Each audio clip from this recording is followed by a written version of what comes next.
Good afternoon and welcome to the first episode of the Big Three Pod. I'm your host, Anthony Sorgi. And to my bottom left, one of the voices of LaSalle Athletics, I'm Bob Long Sports, one of the original members of PCLSN, rugby star Pat Burkhead. And to my bottom right from the Mount, with an astounding 2 million views, yes, 2 million on her interviews this past year, the better half of the presidency of PCLSN, Chloe Conwell. Pat, Chloe, how are we today? I'm doing Pat? well. Thanks for having me on the show, Anthony. I'm great. Wow, what an introduction, really. Great day. I guess let's just get into it. To start here, we put out our player rankings this week as I get us over here to where we can actually see them. And we see our 2029 rankings. We've got Amir Brown at number 1. We've got Corey Copeland at number 2. Makai Graves 3. Nick Cameron 4. Drew Baskerville 5. What do we think about these rankings? What were our takeaways from the reaction? What do we think about the top 2 guys from Judge? Just general thoughts about these rankings.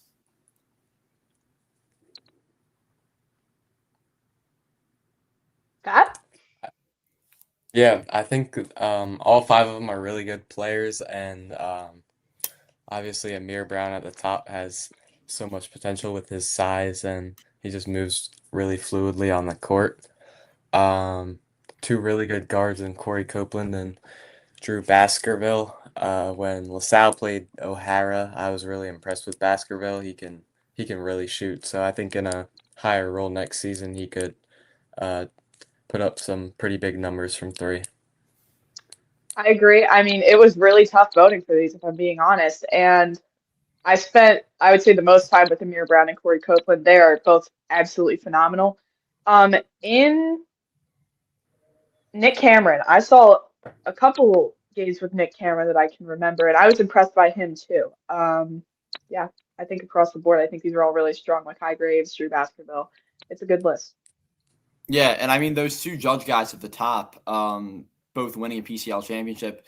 Pat, it sounded like from what we heard this morning that Amir Brown might be on the move. What Coach D was saying. We'll see what comes of that. But excited to see if he ends up staying. Those 2 guys together, or if Amir Brown is staying in the PCL in the portal. Still would like to see him in the league. We'll move next, I guess, over to our 2028 rankings. Top 10 here. Rowan Phillips, the transfer at number 1. Julian McKee, number 2. Those were our 2 rated players. Rowan, a 4-star. Jules, a 3-star. What are our thoughts on these 2 who have both very quickly developed into elite talents? Yeah, I think Rowan Phillips can do it all, and having his 6'6" frame, it just gives him an advantage over a lot of other players. He's also really athletic, so I think he kind of has that natural talent on everyone, and then he puts in the work to be a really good shooter, and he's also just more skilled than most players he'll see on the court. So I think he's a really big get for Wood and probably the biggest transfer we've seen so far in or out of the PCL. So I'm excited to see Rowan Phillips back in a Wood jersey, and I know his team final teammate Julian McKee is also in for a pretty big junior season. I mean, yeah, Rowan Phillips really has been the talk of the league at the moment. You know, coming out of your sophomore year as a 4-star, I think is an accomplishment in and of itself. And yeah, I'm really excited to see him play. I mean, looking at EYBL here, 16 and a half points, 18.4 points per game. That's impressive. I mean, I think I'm really excited to see him at Live this weekend. Same with Julian McKee. I think they're both 2 very versatile and just strong. Exciting to see them.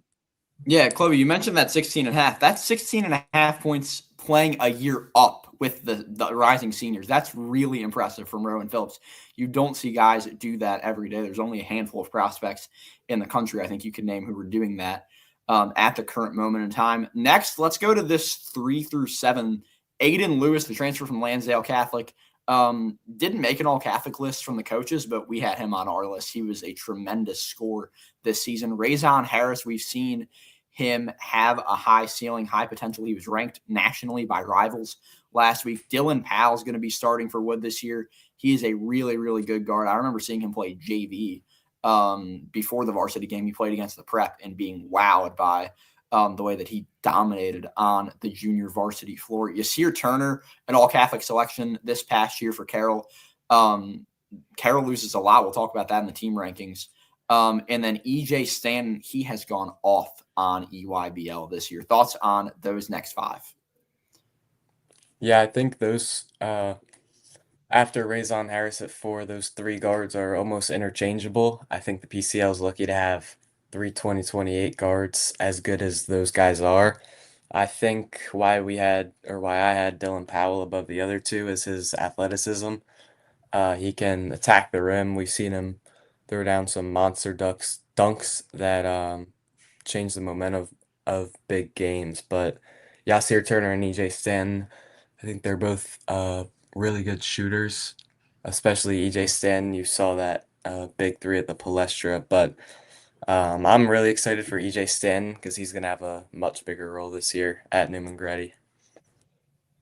And yeah, to talk a little more about Dylan Powell, I was at the Neumann-Goretti game that night when Dylan Powell, that was like his big like breakout game where everyone like turned their heads, was like, wow, this kid's legit. He was just, it was bucket after bucket at that game. So he's definitely, and with Brady McAdams and Brian Donahue graduated, and like you said, he's starting, he's going to, I think, break out this year and really like take the stage at Wood.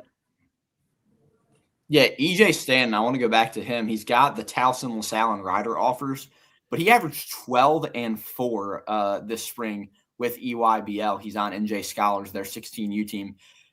Those are really good numbers from EJ. I'm expecting him alongside Marquise Newsom and London Collins to keep Neumann in the mix. We'll talk about that in a little bit with the team rankings. And the last 3 here, Price Austin, Justin McKee, Bell Smith. Bell Smith, a transfer from Penwood, the other 2 returning respectively in Winmore and at the Prep. What do we think about this 3 rounding out the group? I mean, this is an elite group overall of 2028s. Yeah, I've seen Price play a lot, and obviously he's really big, but he's just shown some really impressive flashes in the games that I've seen. In the Ryan playoff game, he almost kept LaSalle in it for a stretch. So just his size, he's able to kind of dominate other players and more polished defensively. He's a good player, and it's always good to have a 6'9", 6'10" guy in high school basketball. There's not that many of them, so I think that's why he's special. I agree. I mean, I think a lot of these teams, what some of them lack is a big man, which Price Austin truly is. And yeah, Justin McKee, Bell Smith, both also very impressive. I think about that West Catholic Prep games. I mean, that, it's an exciting group here. This list, top to bottom, is just impressive after impressive. No doubt about it. Next, we go to the 2027s. This, as I said on Instagram yesterday, by far our hardest list to rank. Top to bottom, this is stacked with elite prospects. And again, most controversial, I will say. Yes. Again, prospect rankings, not player rankings. In the fall, we will have a great top 25, top 50. I don't know what the list will be, but some sort of list ranking the PCL's best players. But from a college perspective, number 1 has to be Jaden Jenkins. He struggled on EYBL this spring, but still the offers rolled in. What do we think about Jaden at number 1? I mean, when you have a guy like that protects the rim at the level that he does, I think college coaches kind of see that they can develop him offensively, and his defense is just always going to be a strong point that you don't have to worry about. He's a really good lob threat playing along number 3, Caleb Lundy, just kind of playing down low. He finishes when he needs to. He shoots pretty efficient from the floor in the PCL season, so I think he's kind of an undeniable prospect with his size and defense. I agree. And I think size is one of the biggest factors when you're talking about being a prospect because you are going up against these guys who are just absolutely massive, which is where some other people do struggle. So I think that's one of Jaden Jenkins' um, true assets that he has, along with obviously the explosiveness and just the way he blocks. I mean, I watched him play against number two Corey Francis, and I swear it was every 2 seconds. Like he can just lock down just about anyone. Yeah, and you mentioned Corey Francis, Chloe. Let's go 2, 3, 4 here. In my opinion, the three front runners for MVP this year, Agreed. each respectively, or they'll be their team's leading scorer. And Corey Francis, we saw take Bonner to Hershey and win a state championship.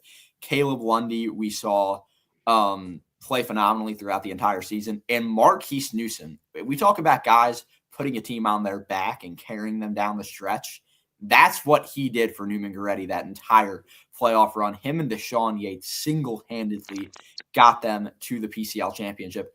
What do we think about this 2, 3, 4? I know how Pat feels about Marquise Newsom. Yeah, I really like Marquise Newsom. I thought the semifinal game against Bonner, he played Corey Francis really well, in my opinion. I think he's maybe the best perimeter defender in the Catholic League, and combining that with his ability to attack the rim, I think he's the guy that a lot of college coaches should be looking for. So yeah, I'm really impressed by Marquise Newsom, but I also really like Corey Francis and Caleb Lundy too. I think they're both guards with a little bit more of a developed offensive game than Marquise Newsom. So we've all seen Corey play, and it seems like he can just kind of score whenever he wants. And I think what stands out to me about Caleb Lundy is his playmaking ability. I've talked to him. He tries to score early, but then once the defense is kind of keyed on him, he can make stuff happen for his teammates. I mean, yeah, across the board, 2, 3, 4 here. I think the one thing that you can count on all three of them for is consistency. Corey Francis, like Pat said, anytime, any place, he can deliver. And the same goes for Caleb Lundy and Marquise Newsom. One thing Sorgi knows all the off season I've been talking about, I think Caleb Lundy is gonna have a breakout year here. And or not breakout, just elevating his game this year. I really see that happening. And same for Marquise Newsom. I think that they're all just phenomenal. I think they're the three front runners. Everyone has their opinion on who they want, but yeah, I think they're all going to be fun to see this weekend. Let's go next to the 5 and the number 7. Pat, you wrote something in your article about Nas Tyler that I think is high but very well-deserved praise for a guy that if we were doing player rankings, he'd be a lot higher. You said he has the most important impact on winning of any guy on this list. 2 PCL championships, going for that three-peat this year. But Jeremiah Adedeji, same thing. When Judge needed a big man to get a dunk this year, he was the guy that gave that energy down the stretch in the PCL and the state playoffs. What do we think about this Judge duo? I really like both of them, and to go to what I wrote on Nas Tyler about being a winner, he just does whatever Coach Rowntree needs him to do. He can play defense. He's a really tough player. I feel like just watching him in big games, he never really gets fazed by the moment. He stays pretty calm out there, and in some of the playoff games, I remember watching him in after the PCL championship. I believe the Imhotep game. He can take over a game with his shooting. So when he gets hot from three, he can be really a force offensively, but he also just does all the little things right, which is why he's so important to Father Judge's success over the past 2 years. I really agree. I think both of them, Jer and Nas, both are just consistent with composure. They both just keep it cool. They're both so easy to talk to after the game, things like that. They're both, when they both are on and going, they're both unstoppable. Absolutely. And then we'll go next, Pat, to number 6, your guy, Max Mm. Okabata. If we were doing a PCL athletes list, he would be towards the top. There's no doubt about that. LaSalle has produced great athletes on the floor the last few years. What do you two think about Max? I really like Max, and as you mentioned, what jumps out about him is his athleticism. In transition, he can swing the momentum of a game with a dunk, and he's really, really impressive defensively. He has a long wingspan, and he uses that athleticism. He led the PCL in deflections per game, which I think is kind of a underrated stat, being able to get his hands on balls that the other team is passing. I think that's pretty important. So I think Max could be a guy that, if he can just develop his shot a little bit more, would have some Division I offers. I'm hoping to see it at Philly Live if he shoots really well. I think that could definitely happen for him. I agree. Although yeah, I think shooting is where the improvement needs to happen for him. He is just absolutely like in making plays and in keeping the ball moving and keeping things rolling for his team. That's where he shines. And I agree that I think it's going to be interesting to see what developments we see from him in the coming season. And let's wrap up the list here. 8, 9, 10. Cam Jackson, we know, is an exhilarating player, super fun to watch. Miles Moore can score at as high a level as anyone else. And then Nikolai Lugendo at Carroll, really just taking care of things down low there. What are our thoughts on these three? I personally think Cam Jackson is one of the most impressive players in the Catholic League. Getting a D1 offer at his height is pretty hard to do. So obviously, college coaches recognize his skill, and he can pass, he can score. I think he's just overall a really, really good player for Bonner. And then Miles Moore, more of like that true scorer. He can score at all three levels on the court. He hit some really tough shots, and I think he was able to keep Egan afloat in some of their games this year. And then Nikolai Lugendo, another big guy. I don't think he's been playing basketball for too long, so he still has time to develop, and he's good defensively. He's long, and I think Coach Bo can do a good job with his development. I want to go back to Cam Jackson a little bit because I think, like Pat already touched on, he does not let his height define him. He is one of the coolest, most down-to-earth people that I've had the pleasure of talking to this past season. I think that his understanding of the game, I'm so impressed by. And I will never forget Bonner Father Judge in like early regular season. His 3-point foul shot buzzer beater to take the win that night was so the gym, you could hear a pin drop. Like it was the most like memorable and like almost bone chilling moments of the season for me. And he just delivered and it's amazing. And I think he's really great. Miles Moore and Nikolai both, again, like really two teams that are a little lower on the totem pole in the Catholic League, and they definitely delivered for them, which I think, really contributes to their spots on this list. Yeah, and I think about the amount of guys that didn't make this list too, right? Jakeem Carroll, I think about London Collins, right? Like I could go on and on. Like this 2027 class for the PCL, arguably you could say possibly the best since 2024.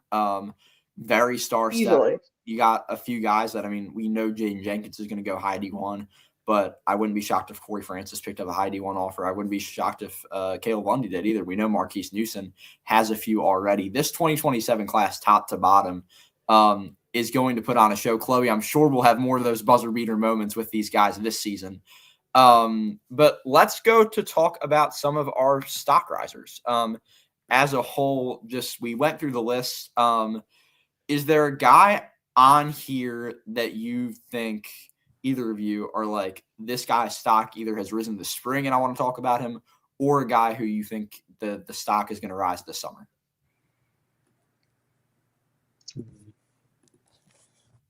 Not a guy on the list, but I think Brad Wanamaker at Roman, he's going to have to take a pretty big leap this year to they lost a lot, as we all know, losing Sammy Jackson, RJ Smith, Bryce Presley, three Division One guys, but his dad's the coach. He definitely showed that he can do it, so I wouldn't be surprised if we see him look really, really good this upcoming weekend at Live.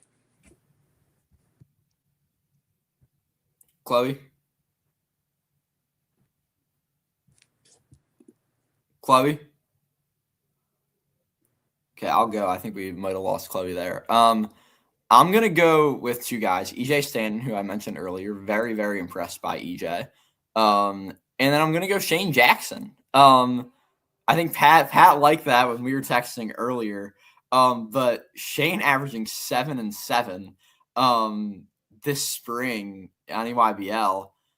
Pretty impressive. And he is going to have to play, as you texted me, Pat, like his big brother Sharif, for Roma to be successful. We'll talk about them in the rankings in a moment here. But yeah, I really like Shane Jackson. I think that he has an extremely high ceiling. Chloe, who do you have?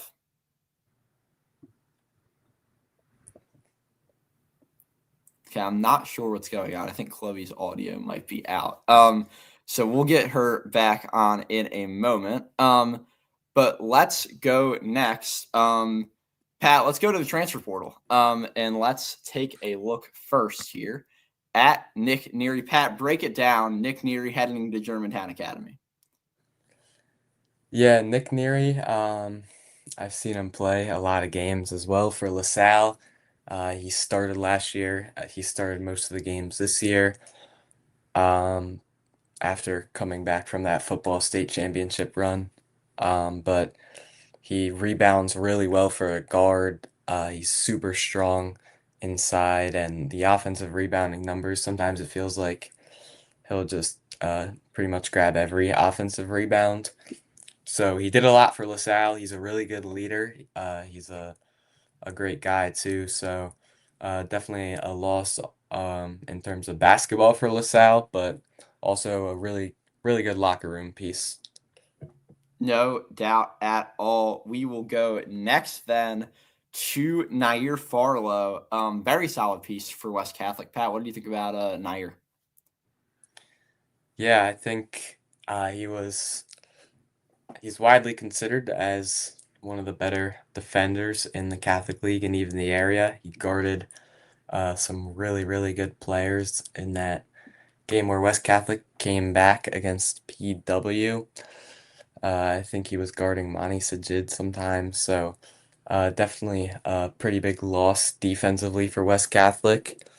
He can also shoot it on offense when he gets hot from three. That's just another layer of his game that he has. But I think it's a really good opportunity for him. He's going to reclass to the class of 28 and play at the Shipley School. So he already holds one D1 offer from Albany, and I'm sure he's looking for a few more. Yeah, no doubt. I think that, and we'll get Chloe back on in a minute. She's having some technical difficulties. Nair Farlow made an impact. There's no doubt about that. He added a lot for West Catholic. It is a big loss, but as a rotation, West is still pretty good. But yeah, that was an interesting move there. And I'll go back to Nick Neary here for a moment. Very solid contributor for LaSalle. Tough loss for them. There's no doubt about that at all. I think that Neary is, going to be great at GA. We've seen a lot of transfers to the Interact this year, Pat. We'll talk about Chase Stevens leaving Lansdale in a little bit. But like that's another one, right? The Interact is stacked up on solid players. So those two are the losses. But our most recent wins, one of them, Larry Brown heading to LaSalle. I was just with his little brother Jaden, rising sophomore at the prep a few minutes ago in the field house. Talk about this pickup, two-sport athlete, Pat. Yeah, I think Larry Brown Jr. is pretty exciting for LaSalle. He plays both football and basketball, and he's from the Interact, so the PCL picks up an Interact guy. But we mentioned too that they lost Larry Brown. He's really physical inside. You saw some of the numbers that Jack McGuire tweeted, and Just from people I've talked to, he's a really, really good rebounder. So I think that'll definitely help. Not replace Neary, but kind of fill that rebounding hole. They're definitely different players, but I think they can make a similar impact on the boards. And then just being big inside, being another post presence for LaSalle. LaSalle has a lot of guards, so I think he'll be a good add for LaSalle. Coming from Penn Charter, they have a good staff, a good basketball culture, so he's definitely had a good 2 years. And on the football field, I think he'll also be exciting, getting to play with the reigning 6A champs. I think that's probably part of the move for him. Definitely trying to develop his football game, but I think for LaSalle Athletics, a big win. No doubt. And I would say last but not least, for sure not least, the biggest news of the transfer portal, Aiden Davis heading to Bonner. Friendly Pat, we saw him way back in December at the Moscow shootout. Talk about Davis's game. We can get into his offers and what he brings to Bonner in a minute, but just talk about purely his game. Yeah, he's a small, pretty small guard, but for a freshman, he looks really good on the court. He's super fast.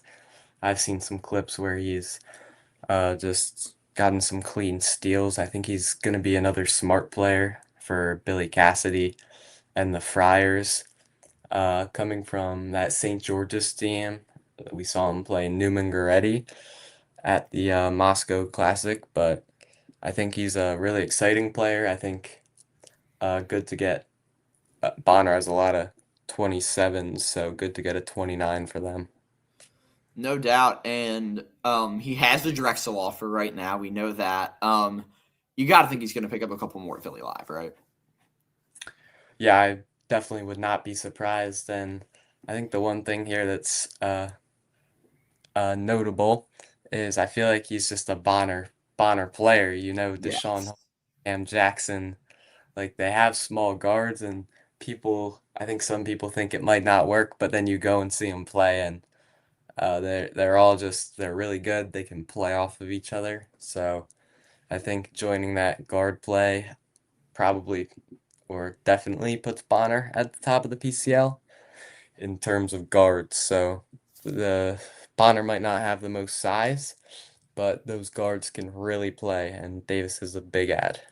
Yeah. And I mean, let's talk about Bonner's roster. You got a lot of Delaware guys, right? Corey Francis is the Delaware guy, right? Like Deshaun Holden came from St. Elizabeth. I can go down and down the list of guys who are from Delaware on this team. And they all grew up together. They all played together. The PCL Delaware pipeline is big, right? Munchie Wright's from there. We saw his cousin Latrell with Salesianum. So overall, Delaware, the Wilmington area, I think St. George's is in Middletown, but that area has a ton of talent, and we're seeing that here with Davis. Pat, should we go ahead and get into our team rankings? Yeah, sounds good. Okay, let's go to it. I gotta go one more. We start the first team rankings of 2026-27 with number 15, Holy Ghost Prep, the newest team in the PCL, last place. Head coach Tom Heston, 2-2 in his time with Ghost against the Catholic League. They only bring back one starter, lost to Crestwood last year in the PIA 5A first round. Thoughts on Ghost, Pat? Yeah, obviously it's going to be a big transition heading into the PCL. I saw them beat LaSalle, and I was really impressed by McDonald and Duffy. He did not play that game, but Liam Condon is a really good player that transferred to Germantown Academy as well. So I know they have KJ Rhodes. He's a guard. I don't know how the transition will be. I think they could. I don't know if they'll finish 15th. I think it's a little bit unpredictable what they're going to do this year, but I think in time they could definitely make an impact on the PCL. I think the entire PCL is unpredictable this year. I think there's a lot of things that are going to change from this first ranking to now. So yeah, it's going to be interesting. Let's go next then to number 14, Lansdale Catholic. Pat, give us the rundown on LC. Yeah, a lot to talk about here with LC. You've got a new coach coming in, Coach Coleman. I got to speak to him. He spent a long time at Pennsbury where he was really successful, and then he became a assistant coach at Westchester University, and most recently was the head coach at Hatboro Horsham. But he's a coach with a lot of experience. Moving on from Torrey Harrison after they got that first win on Silent Night. Um, I don't, I don't really have anything to say about that, but I think Coach Coleman can do a good job, and there's definitely some pieces at LC. Depending on the retention that they have, we've already seen Aiden Lewis transfer to West Catholic and Chase Stevens to the Haverford School. But I think LC, this is not going to stunt their growth. They're still kind of developing as a program. So the PCL is a really competitive league. We saw them pick up some really good non-league wins this year. So I wouldn't be surprised if we see LC still continue to grow in the PCL. And I want to talk about two guys that returned who I think are key contributors. Braden Martin, I think, was one of the most underrated players in the league last year. He averaged double digits, and then Eric Green as well. What do you think about those two? Yeah, Braden Martin adds size to that LC lineup. He's really good. Played at Upper Moreland his freshman year, Conwell League in his sophomore year, and now he's at LC. But he's good on defense. He can shoot the ball. Just an overall really good piece for Coach Coleman. And then Eric Green, I really like him. He made a big impact when I saw them beat LaSalle on Silent Night. And he's just a smart guard. He does what LC needs him to do. And I think having a little more experience being an upperclassman uh, and facilitate that offense, teach the new guys what it's going to take to win. And then a few underclassmen. You have Nick Cameron and Cortez. Yes. Yep. Yes. Nick Cameron was on our 2029 prospect list. He's a really, really good scorer. He's a pure scorer. You can kind of tell that he was made to score the basketball, but he's kind of like that traditional wing that we see in basketball now. And then Cortez Benefield can really, really shoot the ball. He didn't get that much time on varsity this year, but I wouldn't be surprised if he gets a bigger role. But definitely for LC, they lost a lot. So um, another year of development for them. No doubt. And now, number 13, arguably the biggest surprise, the biggest change in the rankings. I think there's no doubt about that. Whether it's a surprise will be up to the 16 of you watching. It's Roman Catholic at number 13. The last time we did a ranking, they were number 5, but they lose Sammy Jackson. They lose RJ Smith. They lose Bryce Presley. The three guys that completely carried them. Al-Jalil Bay Moore as well. Another guy that they lost. Roman basically going from 100 to 0, but they keep Brad Wanamaker. They bring Shane Jackson up from JV. Sabir Lynn will be on the floor this year. He was sidelined due to injury last season. So there are a couple pieces, not many, but a couple pieces back. But Roman has not finished below 500 since 2002, Pat. They haven't missed the Palestra until this year since 2010. For context, I would have been 3 months old, 4 months old. So like that says a lot about what Roman, the run Roman was on. What's going on at Broad and Vine? And is Brad Wanamaker going to be able to get this team into a place that's a lot better than number 13?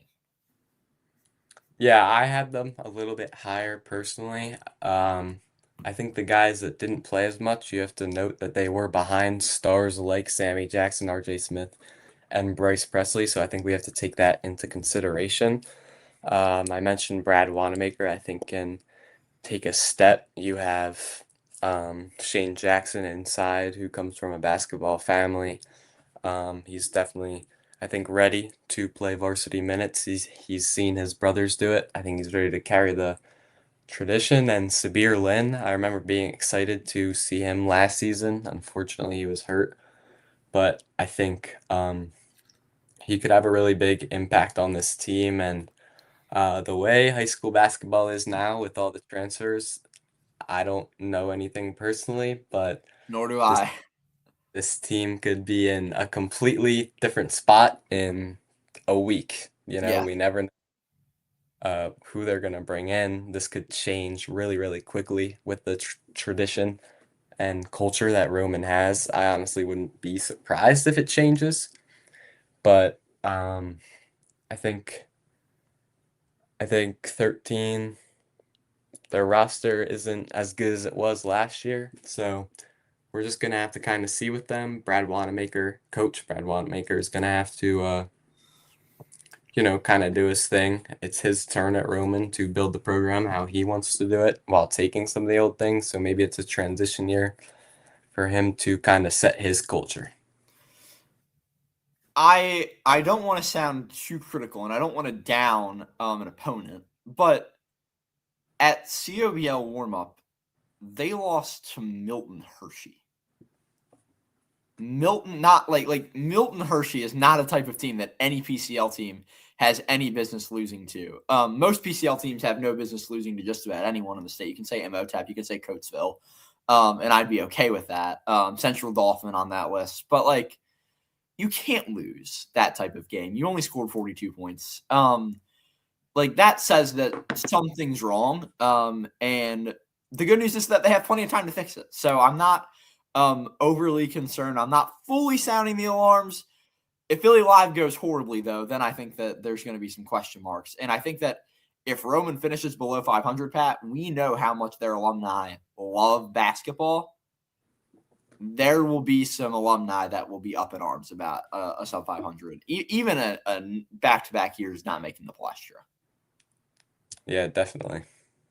Next, we go to number 12. It is Cardinal O'Hara, Ryan Krawczynuk's team from out of Delaware County, Springfield to be specific.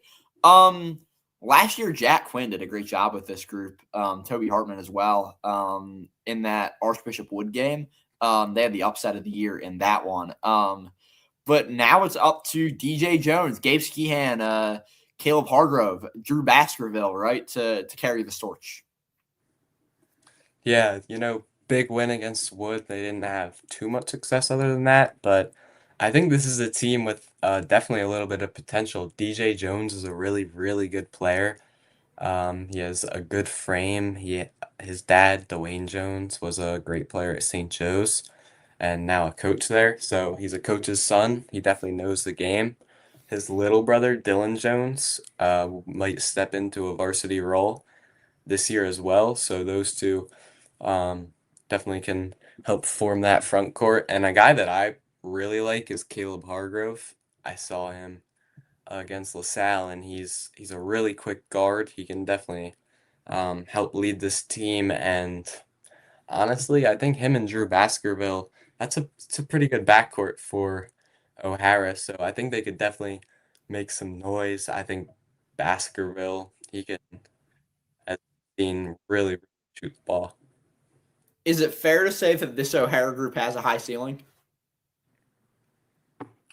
I think they have a decently high ceiling. I wouldn't be surprised if they're better than last year, but after losing Isaiah Pasha, Malak Myatt, Malik Brown, definitely still recovering from that. But I think this team with DJ Jones, if he can play up to his potential, definitely has a decently high ceiling, yeah. Yeah, I mean, I think that talking about the Myatt, Brown, Pasha, they're still living in the shadow of that team, and that team didn't do all that much. But the talent was there, that's for sure. Mm-hmm. I remember seeing them. One of the first games I went to, PCL games I went to, was Prep O'Hara, at O'Hara, and I was like, Malik Myatt can score. He's really good. So yeah, I mean, I feel like they're still living in the shadow of that group a little bit. They haven't found success. Maybe this is the year they get into the playoffs with that group. Let's go next to number 11, Conwell Egan. Coach Sean Tate, PCL veteran, with Egan, a PCL record of 3-23. Egan's not a historically good basketball school. They have if I pull it up here, a winning percentage over since 2000. They've won. They're 96-272. 96 wins, 272 losses.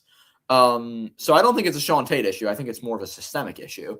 But eventually something has to change at Egan when it comes to winning. And Miles Moore, Matthew Tollerson, Irby Jasir Ross, and Dom Dorsey are four guys that can all help do that.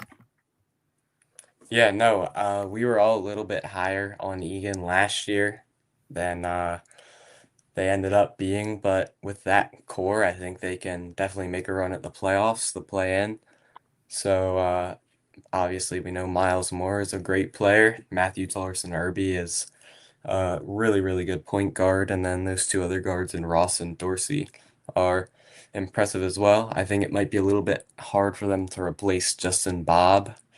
They don't really have a big man besides him. They have Tyron Lewis, who is very big. He didn't get that much time this year, but he's a 6'10" center in the class of 2027. So maybe we can see him gain starting minutes. But Justin Bob was a good player, headed to Wilmington University. So I think he'll be a little bit hard to replace. Chloe, welcome back. Thoughts on Egan? Egan, I mean, we were talking about Miles Moore a little bit before my little hiatus, technical difficulties, my apologies. I think he's going to be like the big piece for them this year, in my opinion. I think he, like we said, he has the ability to shoot, the ability to live for his team. I think he's going to be the one carrying it. I'm not the most familiar with Conwell Egan, but I'm excited to see them and see what they have to offer.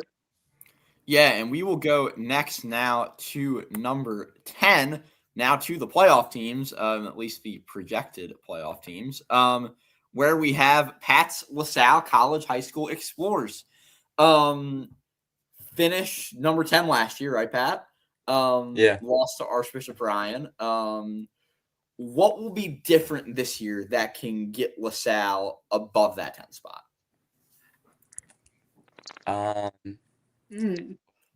Above that 10 spot.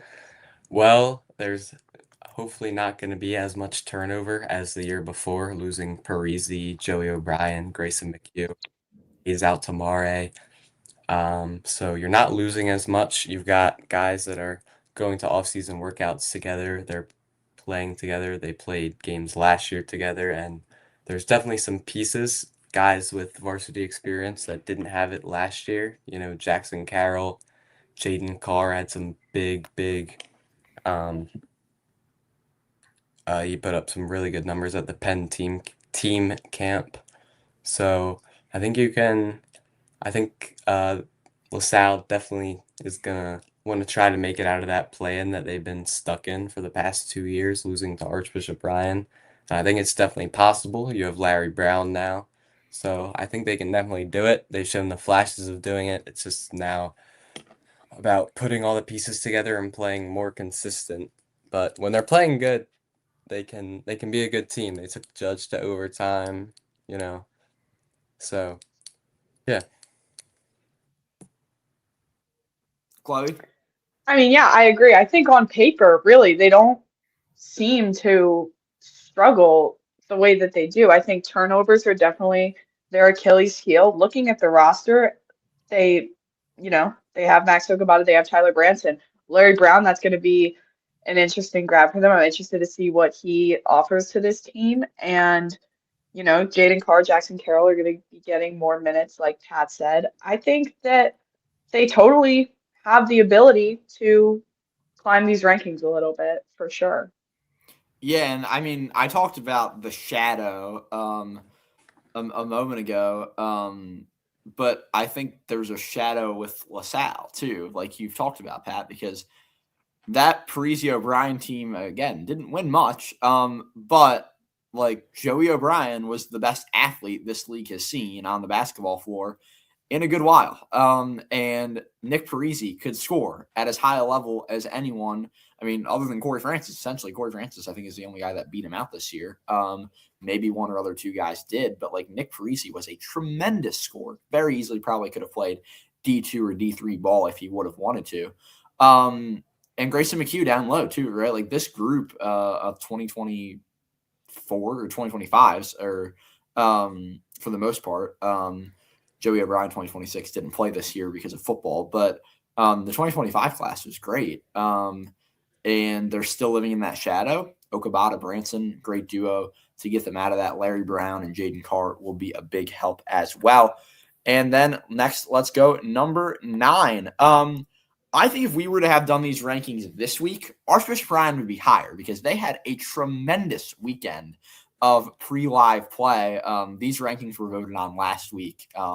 So any transfers that have happened in the last couple of days, any results that have happened, not taken into account. And I say you'll see the article tomorrow. Again, talking about being in the shadow of fast players. The shadow of Thomas Sorber is as big as any team has a shadow of right now. He was back at Ryan. Chloe remembers for the Rare Footage Classic. Like he'll be at Ryan later this month. Still very involved, which is great. But like the shadow of him over this program is still there from when they made the Palestra, and it feels like they haven't had a group that can get them back there without us still just talking about Thomas Sorber from the class of 2024. Yeah, we know what Coach Zaglinski can do, and I think losing Malik Hughes is going to be pretty tough, but I should have mentioned this when you said guys that we think are going to take a jump. I'm really high on Jeremy Thompson.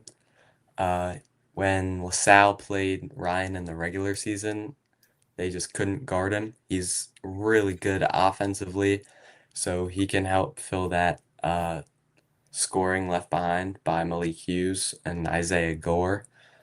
But I think Seth Gay, another guy that can make an impact on this team. And another guy I'm excited for is Jack McMullen.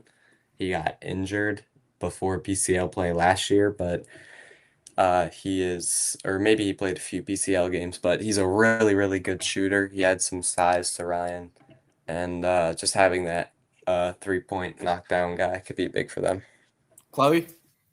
Yeah, I want to talk a little more about Jack McMullen because like Swordsy said, I was at the Rare Classic, actually my first day on the job, and I remember Jack McMullen having a big day, and he, was making plays for the team. He was getting buckets and they got the win over ANC, which I believe they were not projected to do.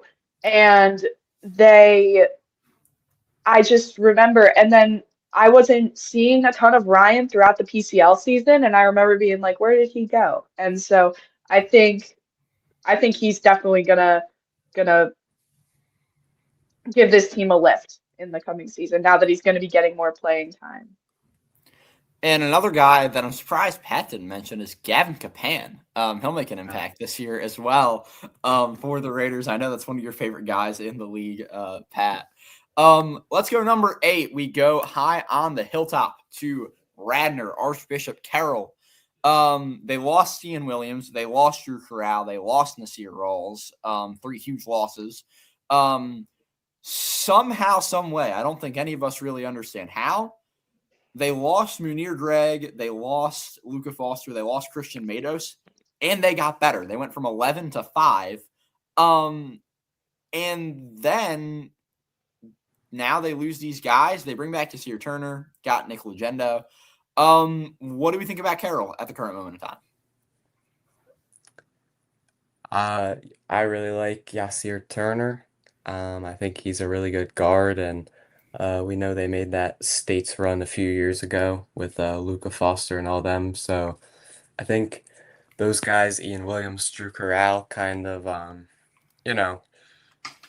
now that Carroll's done with that era, they had really high expectations. So maybe a little bit of pressure off the backs of guys like Yasir Turner and Lugendo.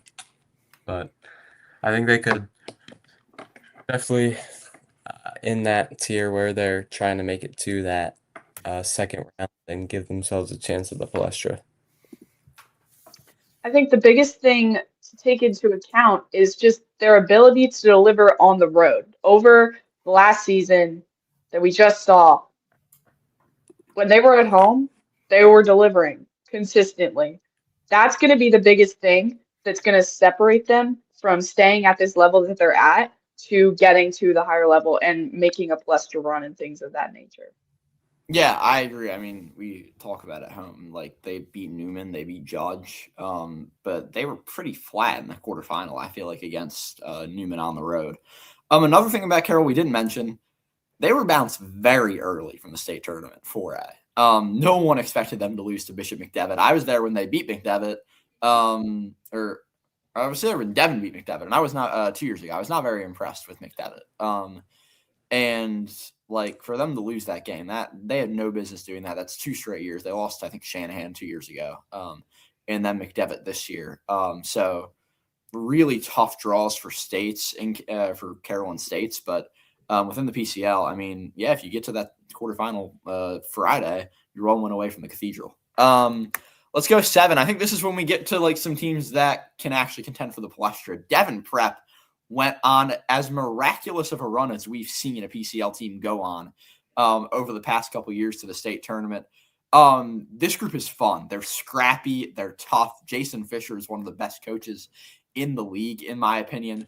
What do we think about this Devon group?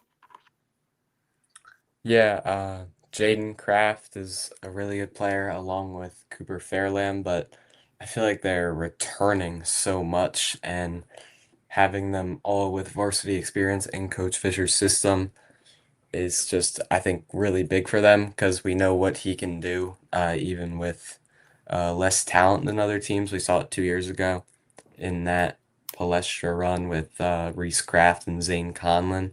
Really good players, but like not D1. So we know what Coach Fisher can, create even with less talent than a team like Wood. I mean, yeah, like Sorgy said, they are scrappy. This is a fun team. They're fun to root for. If you're, if you're a Devon fan, I think this is going to be an exciting year. You have a lot of rising seniors with that varsity experience. You have, sorry, I'm looking at the roster here. I think it's something to look forward to. It's seeing them play. I remember seeing the broadcast where they beat St. Joe's Prep, and that was, surprising to say the least. That was a tragic night. Yeah, I remember that night. But it's fun. Like when you see an upset like that, it's exciting. So I think Devon's going to be fun to watch this season. Devon also one of the best student sections in the PCL. Like they were after that game, they were awesome. Yelling Sorge's name. Yeah, it was a very fun night. They rushed the floor after. So yeah, gotta love the pit there at Devon. Pat talked about Reese Kraft saying Conlon. I gotta talk about Mason Thier. At the Palestra, Pat, you remember Mason Thier. Spectacular performance. That Devon group was awesome to watch. I'm hoping we get a repeat of that this year with Fairlamb, Kraft, and company. Let's take it to number 6. This is where it really gets real with the contending teams. Newman Goretti. Marquise Newson's back. London Collins is back. EJ Stanton's back. Jacob Allen is in the mix, the transfer from Sanford. What do we think about the Saints? Carl Aragil entering year 29 at Newman Goretti. I'd like to say that Pat's face just lit up. So I'm excited to hear what he has to say.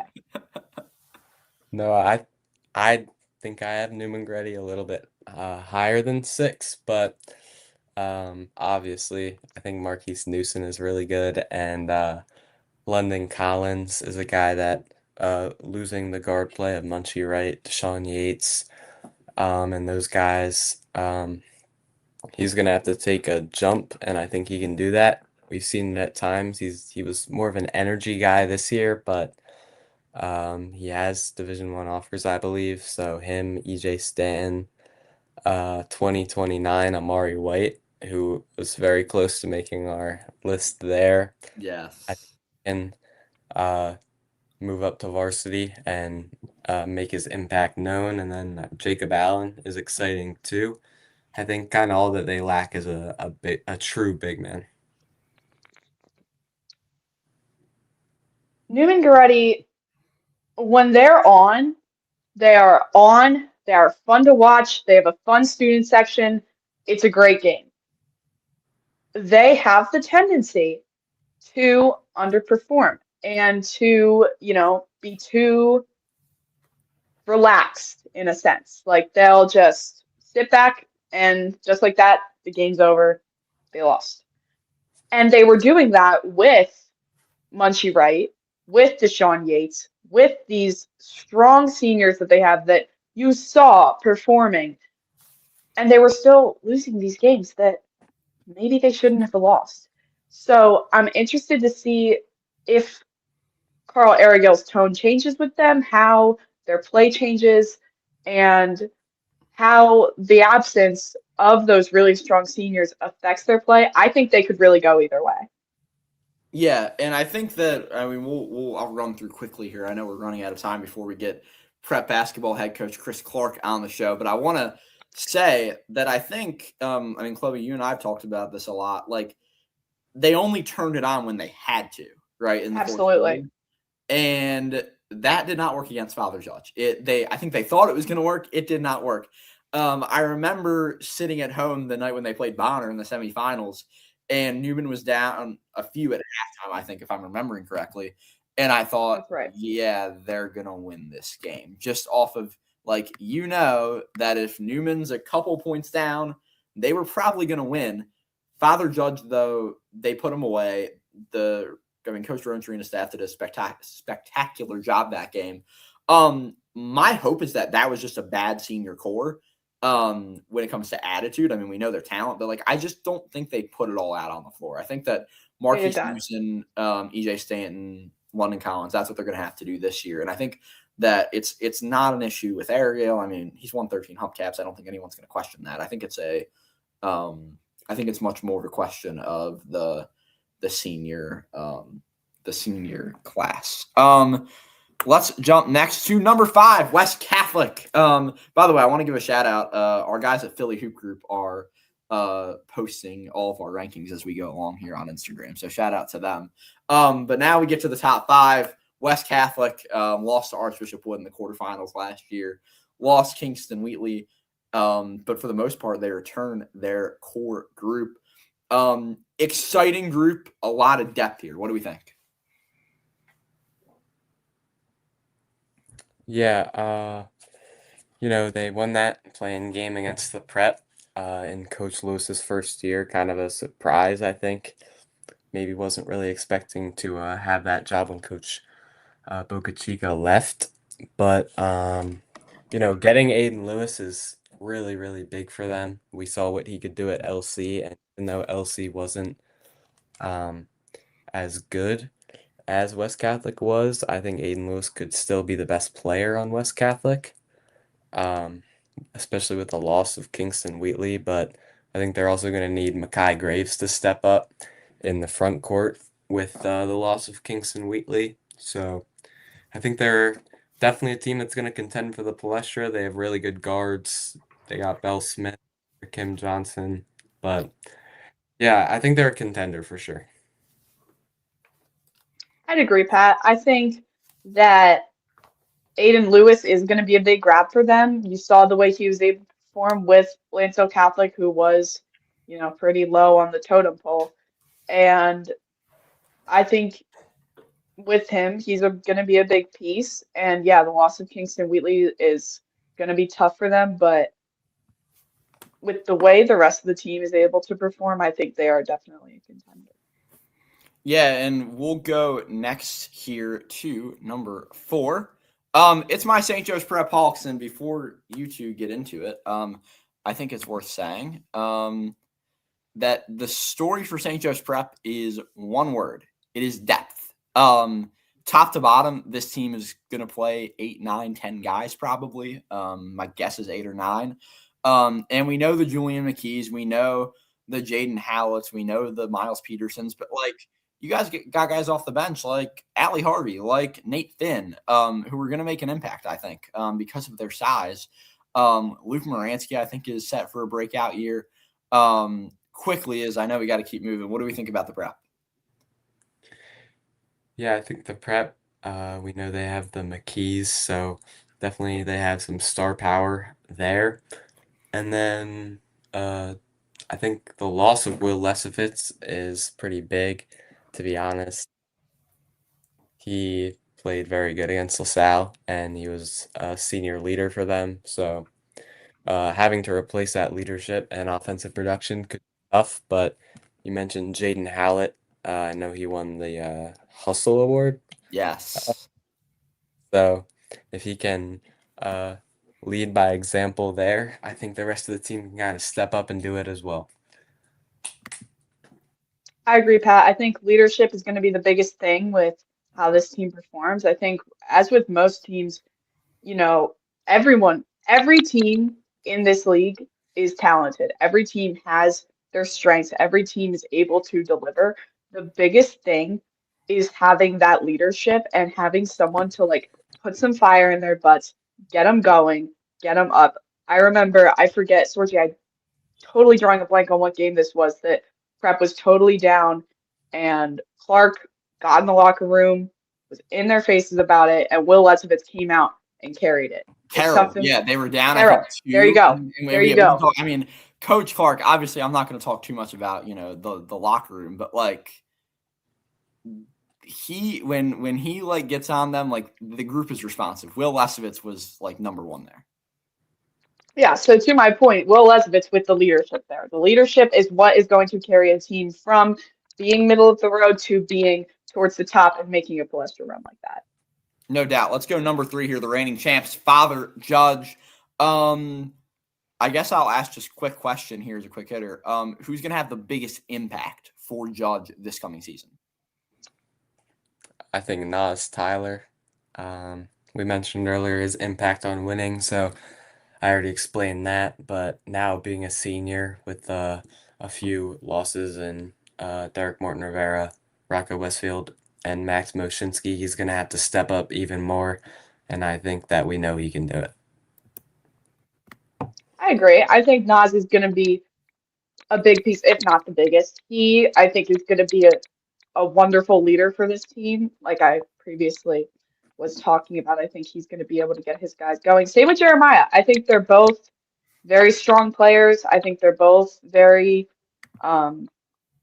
smart about playing and about the game. I think they're both going to be the biggest pieces for this team. Number 2, and I want to mention, this is where it gets interesting. 2 of the 3 of us, Chloe and I, had the number 2 team number 1. Pat had the number 1 team at number 1. But without further ado, Bonner Friendy, number 2. This Chloe, is so 50-50 though. It's so go ahead. It's so 50-50. It's so like it could be anyone. I love Bonner. I love Wood. We harp on who we have at number 1. I think it could be literally either of them at any time. You pick Bonner number 1 though. Give me the rundown. I'm aware. Why? I'd say Corey Francis, if we're being honest. I mean, look at him. And, Billy Cassidy, the Palestra was a rough night. But we had him on the show last week. He has confidence in his team. Corey and Cam are great captains. Jakeem Carroll, there's a lot of strength in him. Deshaun Holden, he was new this year. He, I think, elevated play so much, even in the quieter ways for sure. And their grit, their play, they were, when as a first year, like seeing the Catholic League, I thought they were the most fun to watch, and I thought they had the most grit of anyone. Yeah. And then we'll go to number 1 here to keep it moving. Pat, why do you have Wood number 1? Yeah, I agree with Chloe. I think it's between Wood and Bonner. And I know Bonner's guards are great. Having Jaden Jenkins with his size, just comparing the 2 teams. I know Bonner has the incoming freshman Russell Edey, but I think Caleb Lundy, really good guard. He can match up decently with Corey Francis, and then adding Rowan Phillips as that scorer. That I think that kind of took Wood over the top. I think they're the favorites for me, pretty obviously, just with the size that they have. But I think the game between these two is probably going to be one that we remember for a long time, and I hope we get to see it twice. Yeah, I'm not gonna spoil the date of that game, but all three of us know it, and I don't think there's a better day that it could be. I'm really excited about this PCL schedule this season. Overall, like there's a great game every night. It's gonna be a lot of fun, and let's look at the whole slate here for anyone just joining us. I think this year there's going to be a lot of parity in the PCL. I think there's going to be a lot of upsets. Which team do we think will make the biggest change from now to February? I would think Roman Catholic. Yeah, I know that maybe you guys, or I don't know, I had them a little bit higher to begin with, but they might be a little bit younger as they pick up experience in their non-conference schedule and get to the PCL. I think they'll be ready. I don't know if they're going to contend for the Palestra. I don't know if they're going to get transfers, but I think even with the guys that they have, I think Coach Brad is a really good coach, and I think he can definitely move them a little bit higher than 13. No doubt about it. And I hear the man walking in. Let me get the door for him here. St. Joe's Prep basketball head coach Chris Clark.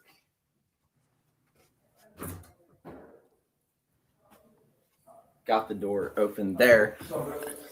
And now joining us, as I just said, 5'8" point guard from North Philadelphia, a two-time PCL champion, three-time All-Catholic selection, 1,000-point scorer, a member of the great prep class of 2004, the 30th head coach of prep basketball. 30.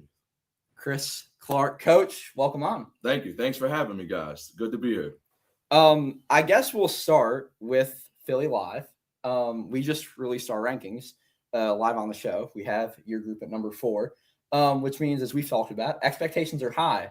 What do you think about your group heading in Philly Live? Number 4. Why you guys rank us that high? We should be way lower. We should be like 9, 10. What are you guys doing?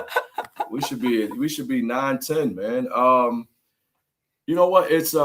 I'm excited for this group. We got the majority of core guys coming back. It's been a big off season for us in terms of their development. And one of the key pieces to that is the weight room. Our guys have been doing a great job of hitting the weights, really since our last game. And these guys, have been in the weight room since. So just really happy with their commitment to the weight room and those guys just wanting to get better every single day. So, yeah, I mean, Philly Live is great. I mean, you get a lot of competitive basketball in the city of Philadelphia, 2 great, spaces, the 6-man and Jefferson. Hopefully we get a ton of coaches to come out and college coaches and watch us.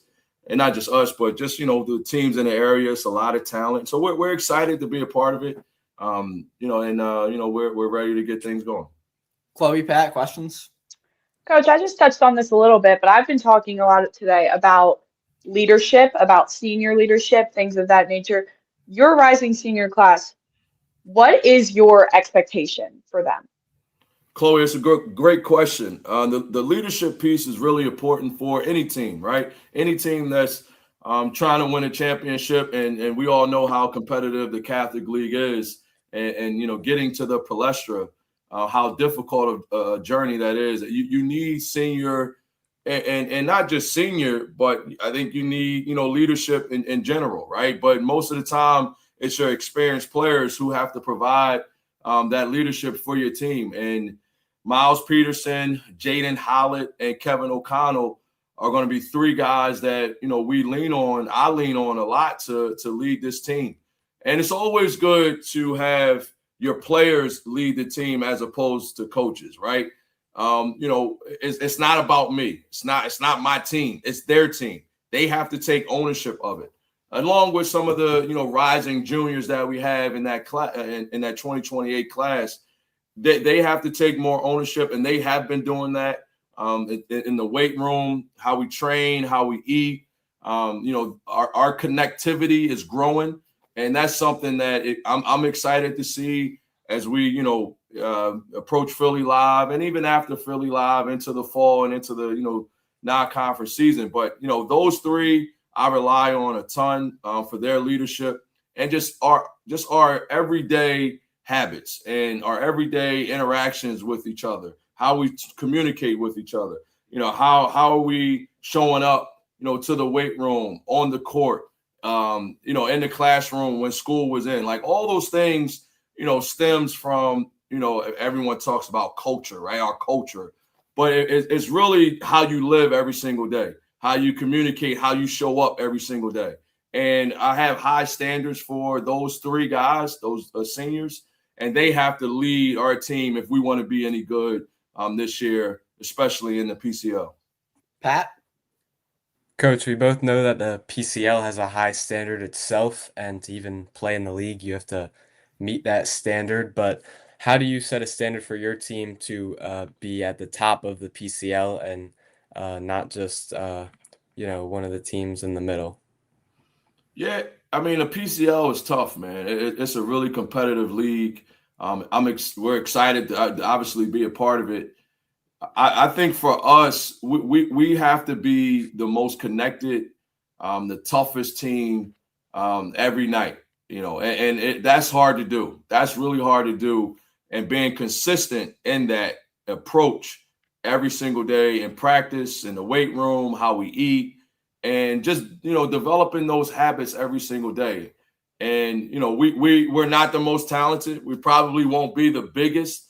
But we have to control the things that we can, and we talk about it all the time. We have to be the most prepared team. We have to be the most connected team, right? We have to do the little things, right? It's this concept that we talk to our guys about. We introduced it this year, in the off season. It's called Wu-Wei. It's Wu-Wei, right? And what that means is ties from Taoism under the Buddhist umbrella. But what that means is effortless action, right? It's being in alignment. It's being connected, right? It's not forcing anything. You're in flow, right? You're not overthinking, right? You're present. You're in flow. You're connected with your teammates, with your brother, and you're reading the offense, reading the defense, and you're just playing, right? And everything that we do, right? We want to be connected. We want to be, together. We want to be in alignment, right? So we talk about, those things, that concept and everything that we do, and that's got to carry us, right, to win, hopefully wins in the PCL. Because I mean, listen, again, we're not going to be the most talented. We're not going to be, the tallest team, right? We're probably not the fastest team, but if we're the toughest team and we're the most connected, then I think we'll give ourselves a chance to compete and win. Hopefully, as many games as we can. I've got two questions. One of them comes from the comments. Your manager, Noah Doran, is in there. He's wondering if he's part of the important senior class. Well, he didn't show up today. So, no, he's not. As of right now, he's not a part of that class. He's not doing his job and holding his weight and being a part of, that leadership that Chloe talked about. But, no, he's, we love Noah. Him and his brother Toby, they do a terrific job of doing the dirty work for us, right? Noah's been a manager for us, for me last year, and he's a part of our team. He's a part of our family. He thinks he's funny, and he's not funny at all. He's a character at times, but he really helps me with our day-to-day and practice plans together, our film sessions, making sure the guys have everything they need. So he's a big part of what we do. But he's down the shore all summer. Like he only comes back for like stuff like this, right? Like he's on the live and he's at Philly Live, but he's not here, for practice. So it's like, what we doing? I guess let's go next to. I want to follow up on something you said earlier. You talked about the non-conference play, and leading into that, you only have 3 days between when non-conference play starts and then when league play starts. Obviously, we don't know the date of your opening game league play. But like that's a lot different than what we've seen, what you had last year. Can you talk about how different it's going to be going straight into PCL play this year? Yeah, so we the season has moved up. We're playing an additional game. So we lose a non-conference game. We added Holy Ghost Prep, right? So they're part of the Catholic League, which was awesome for them and us. So yeah, I mean, you don't have much time, so you have to be ready to go, right? It's a quick turnaround. Hopefully, the non-conference prepares us for PCL play. That's always the challenge, to try to get ready for Catholic League play. But I mean, it's sort of out of our control, right? Like, we don't make those decisions. We just have to be ready to go, and we have to be competitive and healthy, and get ready, get it started in early December as opposed to in January, right? So we're excited, though. We're excited. Our guys, I think, are ready. Have been having a full season, first time really most of our guys playing in the Catholic League last year. So now they got an understanding of what it takes and how physical and competitive every game will be. Questions? As you were in your first year as a coach last year, has your perspective on coaching high school or the Catholic League changed at all now that you have about a year under your belt? No, honestly, it hasn't, man. I tell everybody that I've talked to or asked that question, Pat. Like, you got some really good coaches in the Catholic League, man, and not just in the Catholic League. I think in the city of Philadelphia, right? Like, you could talk about Brother Andre over at Imhotep, and some of the coaches in the the Interact. And then obviously the Catholic League got a bunch of tremendous coaches. I think these coaches could coach anywhere they wanted to, right? College, definitely in college. So my perspective hasn't changed. I knew what I was walking into.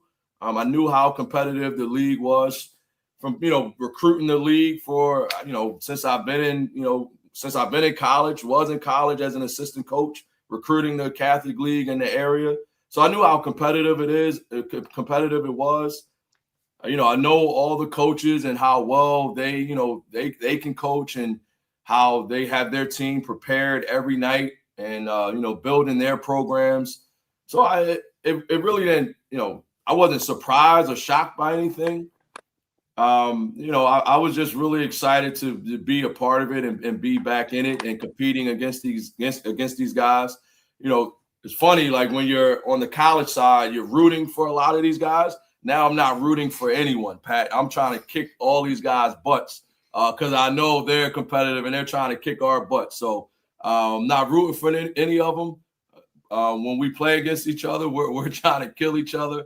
And that's how it should be. That's Philadelphia basketball. That's the culture that we have. You think about all the, great teams in the PCL, all the great programs and coaches. You want to compete against that and be a part of it. Chloe?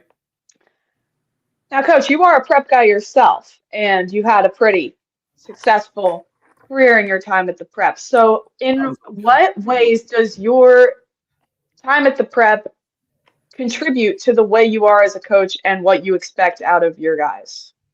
It's a really good question. I mean, I love this place.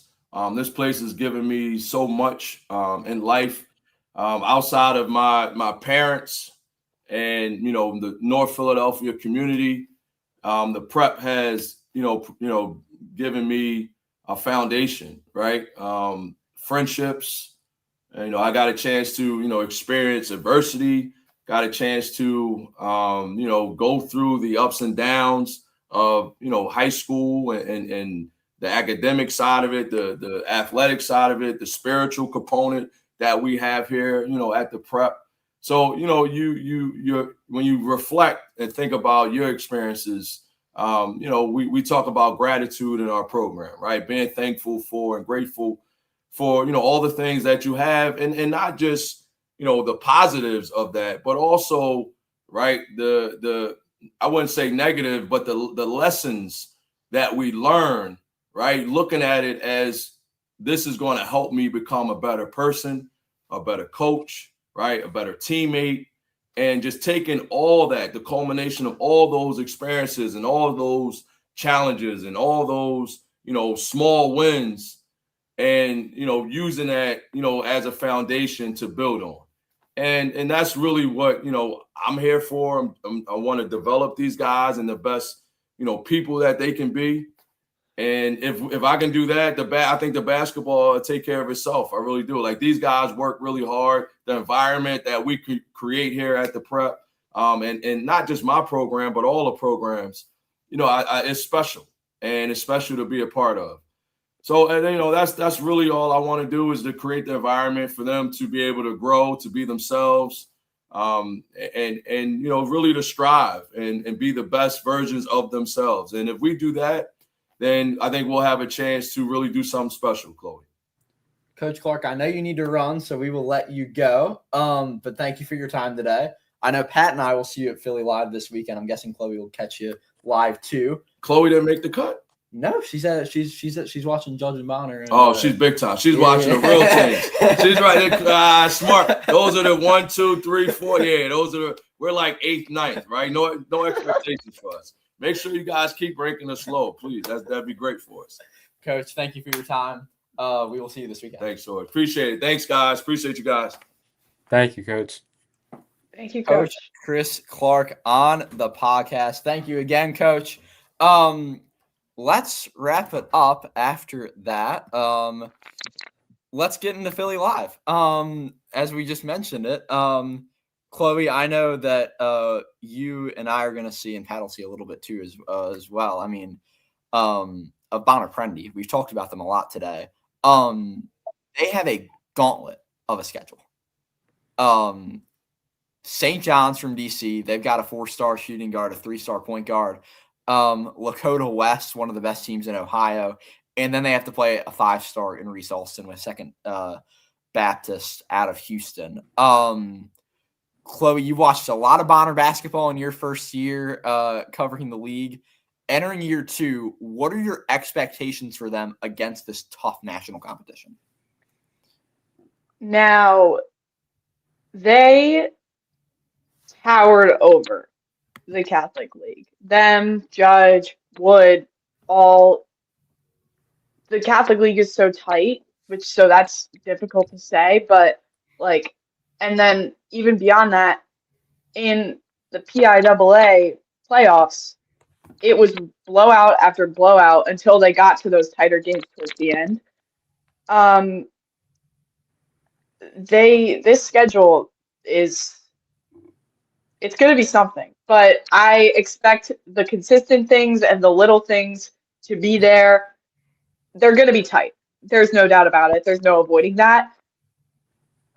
If they are as on the ball as they were in the regular season and in the postseason, I think they have a decent shot at winning all of them. No doubt. Pat, last question before we wrap it up for you. Archbishop Wood, they also have Lakota West. They also face a really good Bergen Catholic team. They've got a Team Ireland U18 star in Kieran Quinn. And they also have to face Strake Jesuit. They've got a 4-star and Emmanuel Enwabuoku. Pat, what do you think about Wood's schedule here? Yeah, obviously it's a really tough schedule, and I also think for both Wood and Bonner, really a really good opportunity to kind of get some national attention maybe for the Catholic League. We saw Judge play a pretty tough national schedule last year for their non-conference, and they lost some games by a lot, but I think it's a really good chance for the Catholic League and Wood to prove that they're still, the best league in America, that they can compete with all these really good teams. And I think Wood especially can definitely do it with the talent they have. It's just going to be interesting to see with Rowan Phillips. Everyone's really excited for him, obviously, but he hasn't.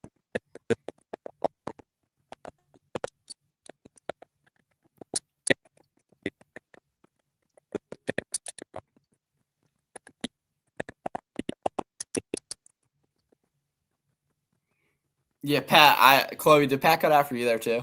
Or is that me? Yes, I was hoping you were going to say that. I was about to say I don't know what happened. But I think Pat was talking about Rowan Phillips not having played for Wood since his freshman year. A little bit there. We do have to wrap it up, folks. But thank you so much for watching. We got a great viewership today. This weekend, PCLSN is the spot to go for Everything Catholic League. We will have a nightly wrap with a recap of every single game. We will have great feature story sidebars, those types of things about the top games of each day. We'll be sending out a schedule of games tomorrow. If you're just joining us and you're looking for a breakdown of our rankings, we'll get those posted later today. Chloe, Pat, thank you for your time. Make sure you all go to PCLSN.substack.com/subscribe to get all of our articles. But we will see you all later. Have a good one.